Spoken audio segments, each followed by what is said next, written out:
Prête? Je suis prête. Dans cet épisode de Chasseurs de pierres précieuses, C'est quoi ce bruit? Une tornade?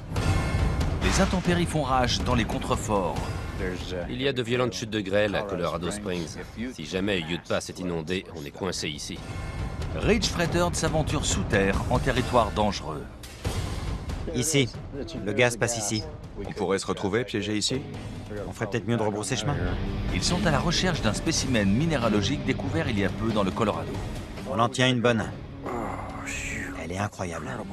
Et la famille Doris connaît sa meilleure journée depuis plusieurs années. La vache! C'est une sacrée plaque! Ouais!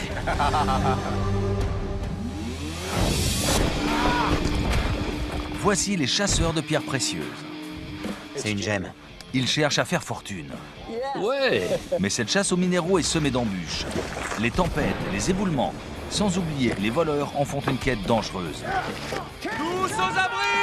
Ce sont des traqueurs de l'extrême dont la profession est prospecteur. Pour moi, ça vaut 250 000 $. Oh la vache! À Lake George, dans le Colorado, On va installer ça tout de suite. la famille Doris est de retour à la concession Smoky Oak. Cette semaine, la famille va fouiller un autre emplacement de la concession appelé Site D. Ils ont installé leur campement et garé leur voiture sur place. Mais Joe a l'intuition qu'il pourrait y avoir des gemmes juste en dessous de la surface. Le meilleur, c'est ici, et de loin. Juste ici. Prends ça. Regarde ce chiot en train de nous sourire. Comme souvent, l'instinct et l'expertise de Joe ont payé. Et les premiers signes semblent indiquer que c'est un emplacement prometteur. C'est pas la meilleure aigue marine du monde, mais c'est pas mal. Ouais, C'est bien. c'est mieux que rien. C'est un début. Une fois l'emplacement déterminé, Crystal et George Quist, le partenaire de Joe, commencent à chercher des gemmes. Regarde ce quartz fumé. Crystal trouve immédiatement une combinaison de quartz fumé et d'amazonite. S'ensuit la découverte de plusieurs amazonites turquoises qui confirment la réputation de cette concession dans le monde entier. Regarde la couleur. C'est pas incroyable? On commence déjà à rattraper la saison dernière. Regarde ce quartz. Regarde comme il est lisse. C'est bon signe pour la suite de la saison qu'on ait déjà trouvé une poche. Parce que l'an dernier, ça ne s'est pas passé comme ça. La saison dernière a été l'une des pires qu'aient connues les Doris. Ils sont dans l'obligation de s'en sortir mieux cette année. Je pense que c'est terminé. Tu m'avais pas dit qu'il y avait des bouts blancs. Génial. En général, on met du temps avant d'en trouver. Et c'est un spécimen parfait. Ces excroissances blanches se sont formées sans l'ion plomb qui donne à l'amazonite sa couleur verte. Elles sont vraiment bien, mais le meilleur reste à venir. Mais alors qu'ils s'apprêtent à reprendre la fouille, un orage violent commence à se former au-dessus de la concession. Apparemment, il y a de violentes chutes de grêle à Colorado Springs. Si jamais Utah Pass est inondé, on est coincé ici. On pourrait rester coincé des jours. On n'a pas le choix, malheureusement, on doit plier à bagages. On bouge. Vu les risques d'inondation, Joe préfère mettre un terme à la fouille pour la journée. On a beau faire tous les plans qu'on veut, c'est toujours Mère Nature qui dicte les règles.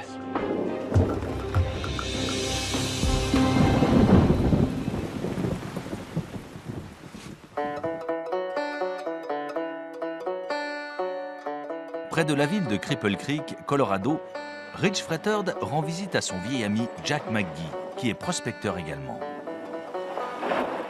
Jack m'a appelé et il était très enthousiaste à propos d'un minéral qu'il a trouvé. Comment ça va, Jack? Bien et toi? Super. Montre-moi ce que t'as. Oui, viens voir. Jack a trouvé une mystérieuse pierre que très peu de personnes ont déjà vue.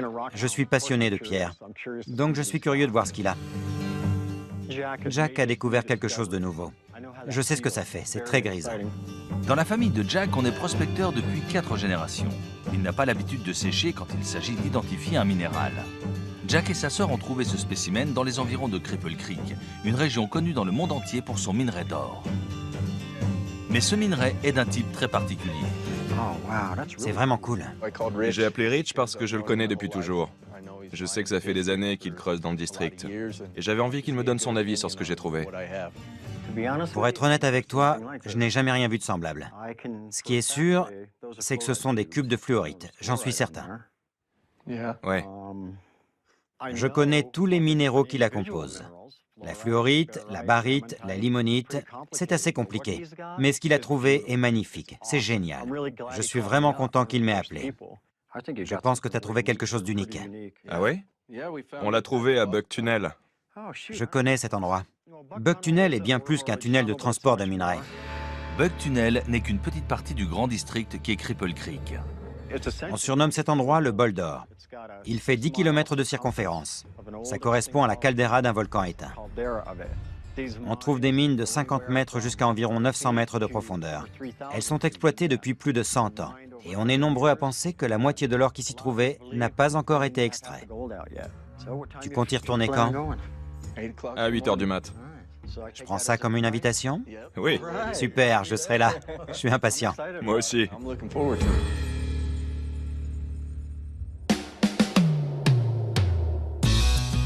Près de Pikes Peak, Amanda et Jessica se dirigent vers la concession Rise Above, où elles avaient dû quitter des poches très prometteuses. J'espère qu'on va trouver plein de gemmes aujourd'hui. Moi aussi. La dernière fois, elles avaient trouvé plusieurs douzaines de gemmes dont la valeur totale s'élevait à plus de 1000 $. Regarde la couleur. La vache, elle est transparente. C'est l'occasion de faire une super balade, non? Ouais, j'adore ça.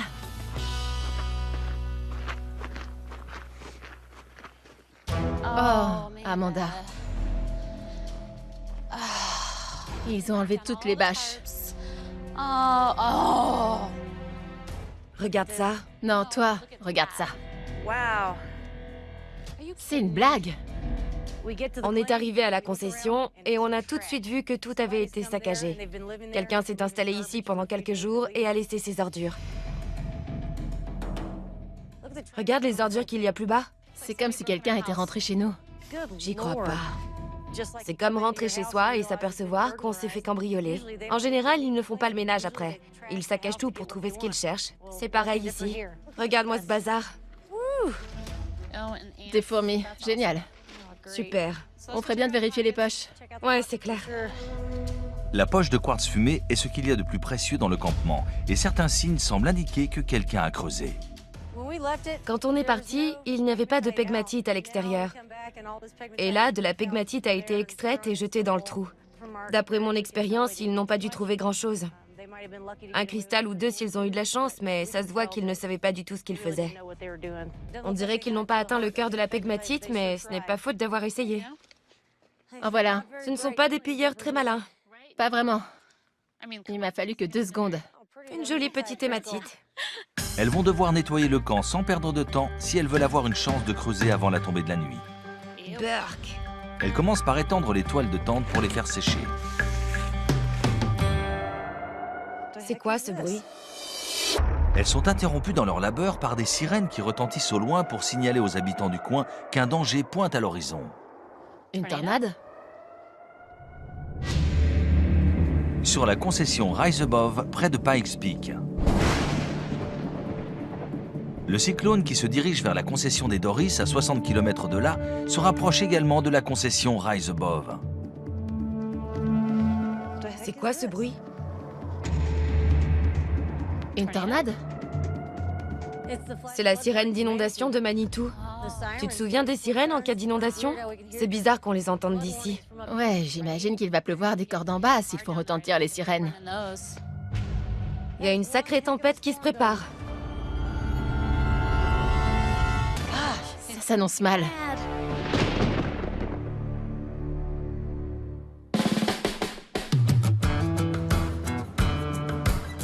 Une nouvelle journée commence sur la concession des Doris et le ciel semble se dégager enfin.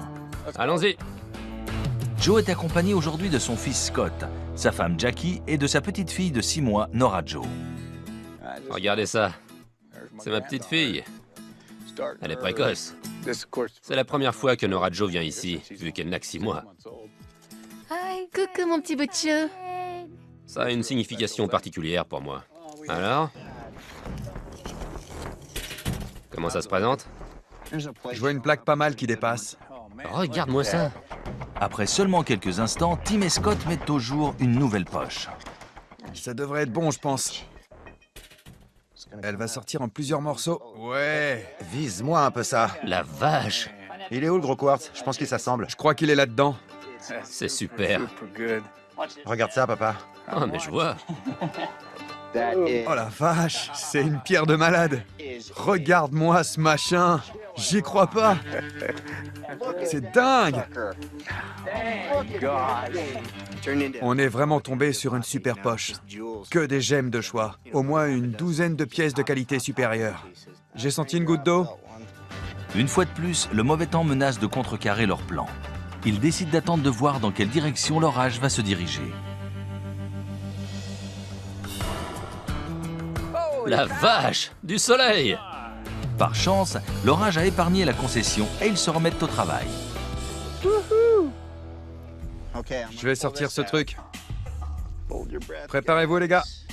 Ça a intérêt à être bien. La vache. Oh, purée! Où est l'Amazonite? Non, non, non, c'est bon. Tout est pour George. Ce magnifique quartz fumé va là.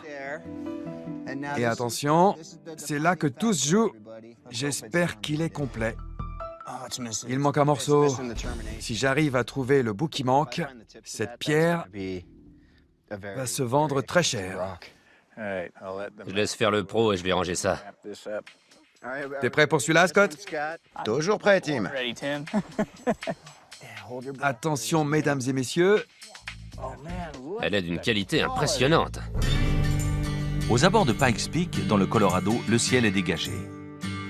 Rich Frettard retourne sur l'un de ses anciens lieux de prospection pour mener l'enquête sur un mystérieux minéral. Il fait très beau ce matin à Cripple Creek. Je suis à Buck Tunnel où j'ai rendez-vous avec Jack McGee. Rich et Jack seront accompagnés d'Alicia, la sœur de Jack, une prospectrice expérimentée qui a aidé son frère à déterrer le spécimen unique composé de fluorite à Buck Tunnel, un tunnel qui emplit Rich d'une certaine nostalgie. Je livrais du bois ici. Ça faisait longtemps que j'étais pas venu. La vache, depuis les années 70. C'est une mine d'or. C'est pour ça que Jack est là. Il cherche de l'or. Jack était en train de chercher de l'or quand il a trouvé ce spécimen unique.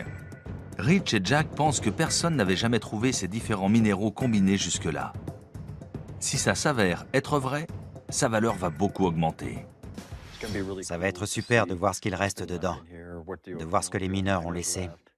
On ne sait jamais ce qu'on va trouver. De la fluorite, des quartz, peut-être des améthystes ou un autre spécimen du même genre. Ça recèle de trésors. À 21 ans, Rich a quitté son poste chez IBM pour poursuivre son rêve de devenir prospecteur. Il a passé sa jeunesse dans les mines du district de Cripple Creek, développant à la fois une compréhension et un respect pour la collaboration entre la nature et la technique humaine. On dirait qu'ils ont construit ça pour empêcher les rochers de tomber. Ils ont dû faire exploser la roche pour faire l'entrée de ce tunnel. Regarde. Regarde la taille des poutres qu'ils ont utilisées. Mais il y a quand même plein de pierres au-dessus de nous. Plusieurs tonnes, j'imagine. Ouais. T'es sûr de vouloir entrer? Oui, allons-y. Par chance, la température modérée et le ciel dégagé sont les conditions idéales pour creuser sous terre. L'air frais pénètre dans le tunnel grâce à une aération située à 1500 mètres. Ce n'est possible que quand la pression barométrique est élevée, comme les jours ensoleillés. Quand la pression barométrique chute, l'air ne pénètre plus par l'aération et les couloirs de la mine se remplissent de dioxyde de carbone produit par les rochers environnants, ainsi que d'autres gaz dangereux, et le niveau d'oxygène baisse. Quelle porte! Impossible de rentrer. Cool, non? Ces gaz sont invisibles et inodores et peuvent entraîner une mort instantanée. Ok, on y est. À Lake George, sur la concession Smoky Oak des Doris. Attention. Pas mal. Visez-moi un peu la qualité de ces quartz fumés. La vache! C'est une pierre à 1000 $ environ, ça. J'arrive pas à y croire. C'est la deuxième poche de l'année et on s'en sort mieux que jamais. C'est une excellente poche. C'est la poche de Nora Joe. Celle-là, elle est pour Nora. Coucou. C'est l'une des meilleures journées qu'on ait jamais connues sur la concession Smoky Oak. Et ça fait 15 ans qu'on creuse ici. C'est vraiment l'une des meilleures journées. Il n'y a rien de mieux que d'être en famille. J'y crois pas. La plus jeune de toutes les prospectrices. À une trentaine de kilomètres plus au sud, dans le district de Cripple Creek, Rich Frettard et ses partenaires de prospection ont commencé leur descente dans les entrailles de la vieille mine d'or centenaire de Buck Tunnel. On va loin? Où as-tu trouvé la pierre? À environ 600 mètres. On va vérifier l'heure. La flamme est encore allumée et on est toujours à 20,9. Ça veut dire qu'on peut y aller. Si l'appareil indique une valeur inférieure à 19,5, la qualité de l'air est en dessous du seuil acceptable et ils devront sortir de la mine. Mais ils ont décidé de ne pas tout miser sur un simple gadget électronique. Ils utilisent également une méthode qui a fait ses preuves depuis des centaines d'années. On a aussi la sécurité à l'ancienne. C'est une lampe de sécurité pour mineurs. Elles sont devenues très populaires pendant la Première Guerre mondiale. On peut régler la mèche de manière à ce qu'il n'y ait qu'une petite flamme orange. Elle s'éteint si le niveau d'oxygène descend sous les 18%. Le seuil légal est de 19,5%. Creuser sous terre est très dangereux. La mauvaise qualité de l'air provoque de nombreux décès dans le Colorado. C'est arrivé pas plus tard qu'en 2014 dans les mines d'argent d'Ouray. La mort peut être instantanée.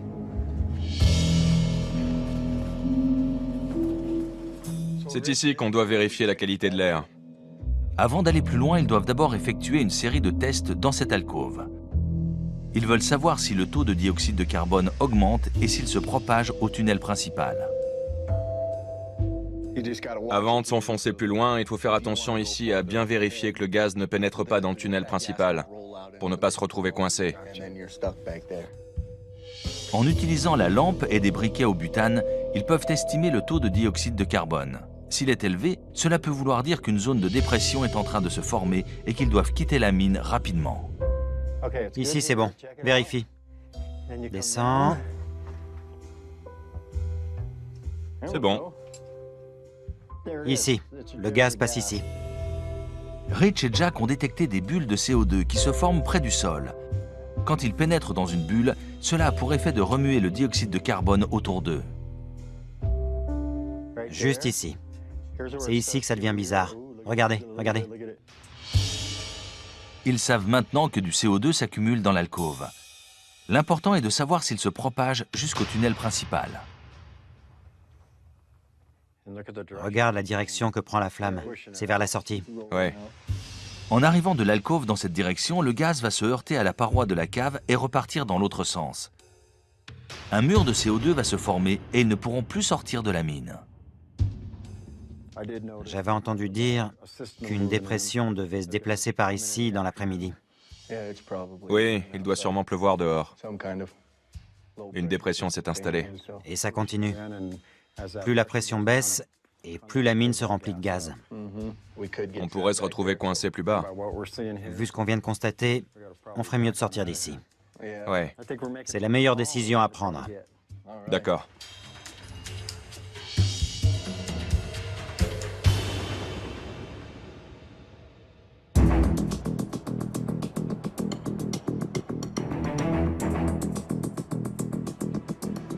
Près de Pikes Peak, On monte la bâche? Oui.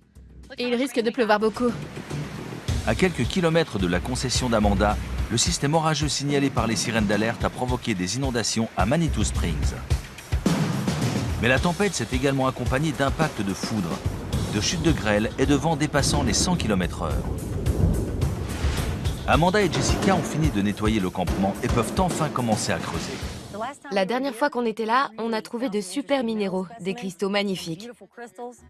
On va ouvrir à nouveau ces poches et voir ce qu'on peut trouver d'intéressant. Ok. Au boulot. Les enfants de Jessica l'attendent chez elle à San Diego. C'est sa dernière expédition avant plusieurs semaines. Quand elle repartira, Amanda s'installera dans un nouvel endroit. La fouille doit être fructueuse. Jessica s'en va dans 2 jours. Je dois mettre à profit son talent et ses capacités extraordinaires pour extraire des gemmes. Le temps nous est compté. Encore de la fluorite pourrie qui se désintègre. Quand il y a de la fluorite décomposée, ça veut souvent dire qu'il y a des gemmes autour. Je vais creuser la poche de boue avec les paillettes d'hématite. C'est bien, tu approches. Ouais, faut que je garde l'œil ouvert. Il faut que je trouve quelque chose de bien. J'ai que 2 jours et le temps se gâte. Génial. On dirait que ça se rapproche. J'espère que ça ne gâchera pas la journée. Non, on n'a pas le temps pour ça. Il y a une belle racine profonde ici. C'est bien. Quand on commence à creuser dans cette zone de la poche et que vous arrivez à ce genre de racine et que vous avez une sorte de boue violette sur les mains, ça veut dire que plus profondément, il y a eu suffisamment de veines ouvertes par la poche pour que ces racines aient pu pénétrer au fond. Donc si vous voyez des racines au niveau de cette boue violette, ça veut souvent dire qu'il y a une fissure, une veine, voire même une poche.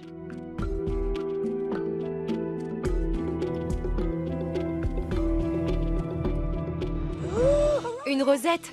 Regarde ça. J'y crois pas. J'y crois pas. Comment t'as fait pour la prendre sans la casser? Je sais pas. C'est parce que t'es génial. C'est une rosette d'hématite sur un quartz fumé? Sur un quartz fumé, ouais. Une rosette ressemble à une fleur. Les lames du cristal forment une sorte de rose ou de fleur. C'est super. C'est pas rien. Ce genre de spécimen est plutôt rare. Ça ne se voit pas trop là, mais une fois nettoyées, les faces auront un effet miroir et ressembleront aux pétales d'une rose, combinés à un quartz fumé. Je vais en demander environ 250 $. Ça vaut le coup de creuser toute une journée. Si tu trouves quelque chose, crie, parce que je vais aller plus bas. La couleur de la boue que t'es en train de dégager laisse présager une grosse poche. Je croise les doigts pour toi.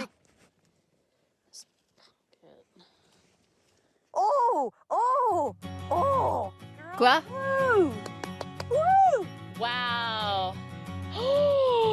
Trop mignon. Il y a une hématite à l'intérieur. C'est une nuit étoilée. Ouais! J'en cherchais une.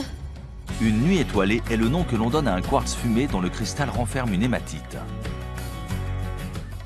Ils sont rarement à l'intérieur comme ça. J'adore. J'ai des frissons. C'est sûrement un signe. Beau boulot. Une nuit étoilée. Et une belle. Aux abords de Cripple Creek, dans le Colorado, Rich, Jack et Alicia sont de retour à la mine d'or de Bug Tunnel pour retenter leur chance.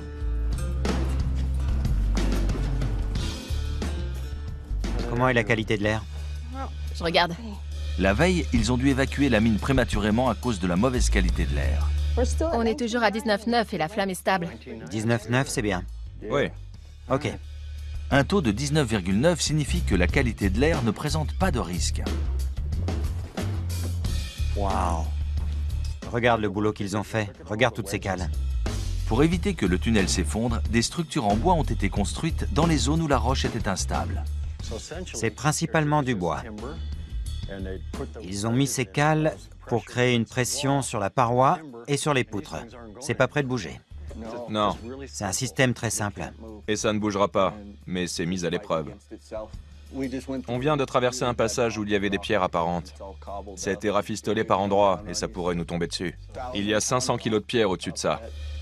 On va où, là? On va aller par là. On va de ce côté? On est enfin arrivé. Ils s'enfoncent un peu plus en espérant commencer à creuser. On y est, Rich. Ils sont arrivés sur le site de fouilles de Jack et Alicia. Rich va découvrir pour la première fois la poche qui a produit le mystérieux spécimen. Alors, nous y voilà. Oui, ce sont celles qui ne sont pas de première qualité. Elles sont belles quand même. Oui, elles sont jolies. Quel violet. Elles viennent d'où? Il y a une cavité juste là. Ça vient de là. Ça fait un moment que j'ai envie de voir ça. Je vais aller y jeter un œil. D'accord. J'enlève mon sac et je te rejoins. Avec ma lampe frontale, j'ai pu éclairer la cavité. La vache!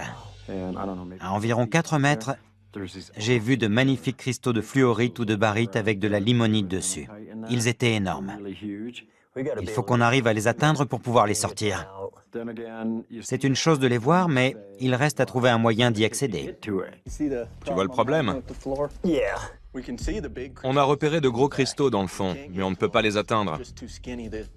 L'ouverture est de cette taille environ. La roche a formé des sortes de bulles, il faut qu'on s'en débarrasse si on veut pouvoir rentrer là-dedans. Ça va pas se faire tout seul. On va devoir creuser des trous, placer des explosifs, faire sauter la roche. On va devoir tenter tout notre possible pour y arriver. Le seul moyen d'enlever l'épaisse couche de granit est de placer des explosifs dans la paroi. Une opération particulièrement dangereuse dans un tunnel aussi étroit. On perce 2 trous en bas.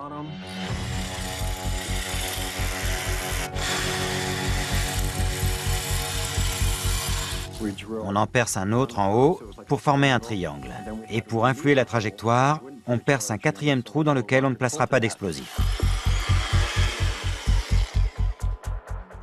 L'opération a commencé. C'est parti.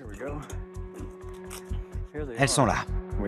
On utilise de toutes petites charges qui font la taille de pétards. Il est crucial d'utiliser la quantité d'explosifs adaptée à la situation. L'idée, c'est de fissurer la roche.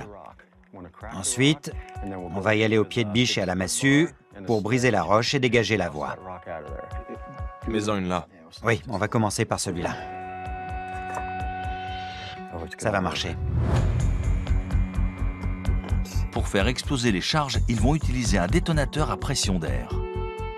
Il faut entrer cette tige et le percuteur est là. Ils ont décidé de faire sauter 3 charges dans la roche. Ok, Alicia, je vais te donner ça. Le 2e. Ça y est. Oui, tout est prêt. Une fois les explosifs en place et la zone sécurisée, ils sont prêts à faire exploser les charges. Bon, tout le monde a son casque? Ouais. Tu veux le faire, Alicia? Bien sûr. D'accord. Tout ce que tu as à faire, c'est de tenir ça. Tu vois cette poignée? Tu la fais glisser en avant quand tu es prête. Tout le monde est prêt? Je suis prête. Je suis prêt. Ok, c'est parti.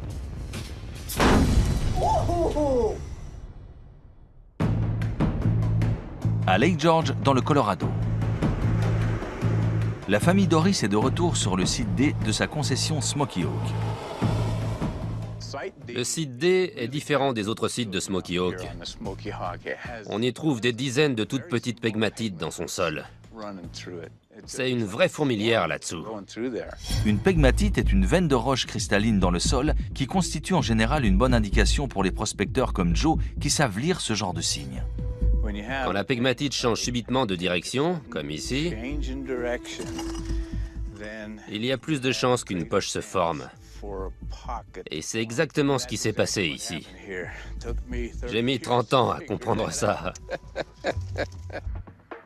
C'est grâce à ces 30 années d'expérience que les Doris connaissent des journées comme aujourd'hui. Un quartz fumé. Ça colle? Ouais, Ouais. ça colle parfaitement. C'est une très jolie plaque. Génial. Quand on ouvre une poche et qu'on voit quelque chose se développer ou qu'on trouve la seule gemme de la poche, c'est toujours plaisant. C'est une super pierre. Être la première personne à la voir, c'est plutôt cool. La saison a bien commencé. J'espère trouver une grosse poche. On en a vraiment besoin. On va sortir celui-là à 2. Allez, on y va. Ouais. Allez, bien droit. Bien droit. Voilà, on la tient. Oh, j'y crois pas.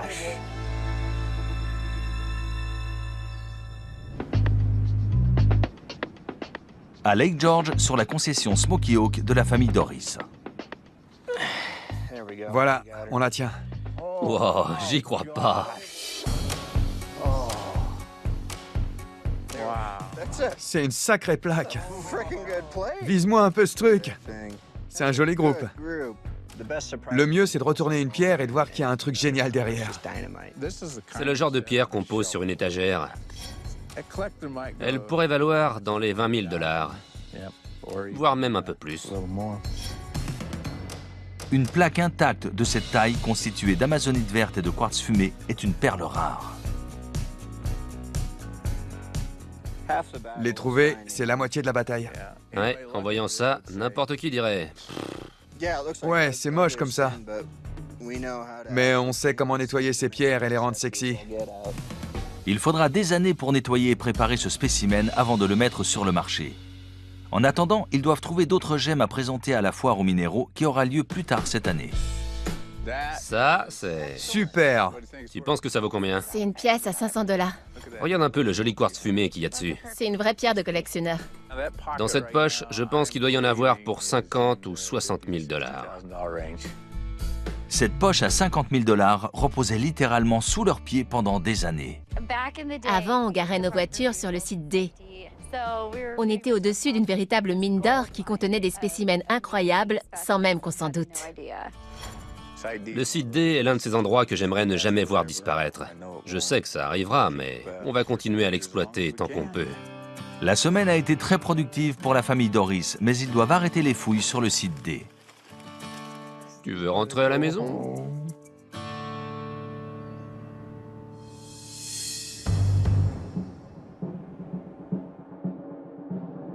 À 1500 mètres de l'entrée de Bug Tunnel, Tout le monde est prêt? Je suis prête.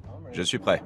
Rich, Alicia et Jack veulent faire sauter de petites charges explosives pour venir à bout de l'épaisse couche de granit. De l'autre côté se trouvent des spécimens uniques de minéraux qu'ils espèrent récupérer. Ok, c'est parti. 3, 2, 1. C'était magnifique. C'était parfait. On dirait que ça a fissuré la roche. Ouais, ça a bien marché. Maintenant qu'on a fissuré la roche, Alicia va descendre ici et elle va stabiliser la barre pendant que son frère, en qui elle a entièrement confiance, va frapper dessus avec la masse. Passe la barre par-dessus ton autre épaule. Parce que si je rate, toi, je ne te raterai pas pour autant. C'est une vieille technique. T'es prête? Je suis prête. Continue de frapper tant qu'elle la stabilise bien.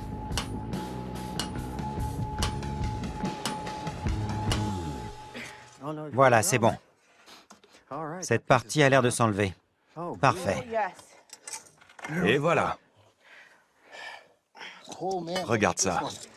Ça pourrait être de la sylvinite. Ouais. Après avoir enlevé la couche de roche avec la grosse barre et la masse, on a vu qu'il y avait des tellurures d'or sur certaines pierres. Mais ils ne sont pas venus là aujourd'hui pour chercher de l'or. Ok, Jack, tu pourras me récupérer un peu de boue? Ils sont ici pour trouver un spécimen minéral constitué de fluorite, semblable à celui que Jack et sa sœur ont trouvé à 300 mètres de profondeur dans cette mine auparavant. Je peux t'en prendre plus. Tu veux des gants? Non, merci. T'es comme moi, j'aime sentir les cristaux. Ouais. On a attaqué la roche autant qu'il était possible de le faire. J'étais dans le trou, je raclais la terre en pensant qu'il n'y avait rien d'intéressant, et tout à coup, j'en ai trouvé une. Elle est plutôt cool. De super cristaux ont commencé à surgir de la terre. Celui-ci est pas mal, mais c'est pas encore ce qu'on cherche. Bon, dans ce cas, je vais le garder dans ma poche. Les cristaux qu'on a sortis de cette poche ne sont que des bébés. Ceux qui sont au fond, si on arrive à les atteindre, vont être vraiment spectaculaires. Ce sont les premières pierres de la journée. Jack sait qu'il y en a des mieux, des pierres exceptionnelles. C'est notre objectif. J'adore sa couleur riche et éclatante. Jack continue à déblayer la poche et d'autres cristaux apparaissent. La vache! Il en a trouvé un bien. Jack, le partenaire de prospection de Rich, cherche des spécimens rares, voire uniques. Regarde celle-là. Elle est incroyable. Elle est super. J'en reviens pas. Regarde ça. C'était une vraie surprise. On peut voir les cristaux au fond, mais on sait que ça va être compliqué d'y accéder. C'est une vraie perle. Elle est magnifique. Les fluorides sont vraiment parfaites. C'est génial. Génial. Pendant plusieurs heures, Jack continue d'extraire des spécimens de la poche. Ok. Elle devrait te rapporter pas mal. Si t'en tires pas 600 $, il y a un truc qui cloche. Regarde celle-là. Incroyable. Elle doit valoir entre 1500 et 2000 $. Cool. T'as trouvé des spécimens de premier choix. Leur couleur est superbe. Attention. Il a trouvé un truc. Les pierres qu'ils visent ne sont pas encore à leur portée, mais ils ont déjà accumulé une collection impressionnante de minéraux rares. Celle-ci est jolie. Elle n'est pas aussi grosse que les autres, mais elle est beaucoup plus jolie. C'est magnifique. Il y en a quelques-unes qui sont très belles. C'est très intéressant parce qu'on est dans une zone qui est réputée pour son or. Et on a trouvé des pierres que les anciens mineurs devaient également trouver à l'époque. Mais ils devaient les balancer parce qu'il n'y avait que l'or qui les intéressait. Ils ne savaient pas à l'époque à quel point c'était rare. Ça pourrait être plus rare que l'or. La journée était super. Regarde-moi toutes ces pierres. Ouais, c'était une bonne journée. Je crois que Jack a trouvé 3 spécimens vraiment impressionnants. Mais il a aussi trouvé quelques pierres de taille moyenne et plein de petites. Je pense que cette journée va lui rapporter plus que ce à quoi il s'attendait. Comme ça, à vue de nez, je dirais qu'on a trouvé pour 7 000 $ de pierres. C'était vraiment une journée géniale. On va emballer tout ça et rentrer chez nous. Allons-y. Allez, on rentre. Je suis vraiment content qu'on ait gagné plus de 7 000 $ aujourd'hui. Mais le plus enthousiasmant, c'est qu'il y a des cristaux au fond qui sont 10 fois plus gros et qui valent 10 fois plus cher. Mais les gros cristaux situés au fond de la poche resteront là pour l'instant. Partons d'ici. Ok. Il est temps pour Rich, Jack et Alicia de rentrer chez eux.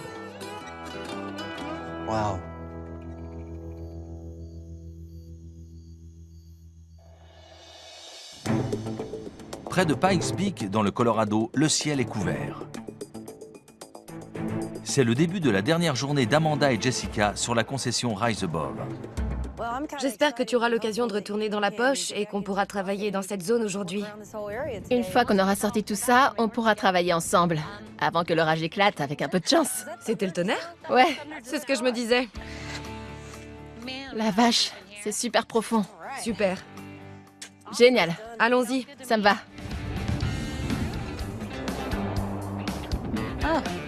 Je rêve. Je sais, La météo est dingue aujourd'hui. ouais. Un impact de foudre pourrait être fatal ici. Si jamais les outils commencent à bourdonner, on s'en va. Je crois que je tiens un truc. Jessica a fini par trouver ce pourquoi elle a parcouru plus de 1500 km. C'est pas vrai. C'est dingue, regarde. Elles sont magnifiques. C'est très rare d'avoir des cristaux d'hématite avec un quartz fumé. C'est super cool. Devine ce que je viens d'attraper. Quoi? T'es prête? Quoi? Ah, j'y crois pas. Ouais. T'es en plein dedans. Jessica a trouvé un double quartz fumé. C'est la deuxième fois de ma vie que j'arrive à sortir plein de cristaux d'une poche. Et ils sont tous terminés. Certains le sont même des deux côtés. C'est un rêve qui se réalise en plein cœur du Colorado. Je suis sûre que celui-là a un centre très brillant. Je vais coller ma lampe dessus. C'est une gemme, regarde. Ça passe à travers. Pas de doute, c'est bien une gemme. La couleur est incroyable. Il y a cette jolie couleur miel. Et il y a une hématite à l'intérieur. C'est une nuit étoilée. C'est vrai? Je n'avais jamais rien trouvé d'aussi spectaculaire. De la tenir dans ma main, ça m'a laissé sans voix. C'est trop cool. J'adore. Je pratique la prospection depuis que j'ai 9 ans. J'ai souvent creusé dans ces collines et je n'ai jamais rien trouvé de tel. C'est ton bébé. Une poche de nuit étoilée. Mais à peine ont-elles commencé à creuser que l'orage arrive. Je rêve. J'ai vu arriver ce gros nuage noir brillant et c'était pas de la pluie, mais de la grêle. Cet éclair n'est pas tombé loin. Ouais. Partons d'ici et retournons au campement. Oui, partons d'ici. Malheureusement, l'orage a écourté leur dernière journée sur la concession. C'était une super expédition. J'ai passé un très bon moment. On a eu beaucoup de chance, on a trouvé plein de cristaux. Ça a été une vraie réussite. Cette fille est irremplaçable. Écartons-nous des outils avant que la foudre ne se rapproche. Je vais prendre ma veste, je suis gelée. Jessica reviendra dans quelques semaines. À son retour, Amanda sera en train de creuser à une altitude plus élevée. Je suis impatiente de revenir ici. J'en rêve déjà. On est 2 nanas en train de creuser dans les bois. Et les mecs ont intérêt à se méfier. Malgré le vandalisme dont elles ont été victimes et les orages, Regarde ça. Non, toi, regarde ça.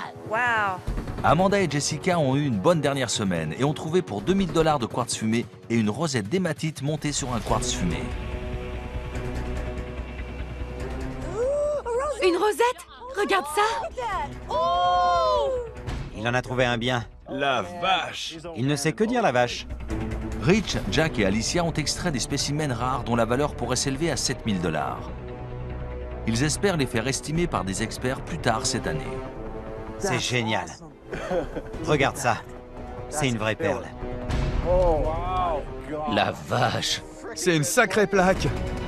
Les Doris ont connu une semaine exceptionnelle. Ils pourraient avoir trouvé pour 100 000 $ d'amazonite et de quartz fumé. C'est l'une des meilleures journées qu'on ait jamais connues sur la concession Smoky Hawk. Et ça fait 15 ans qu'on creuse ici.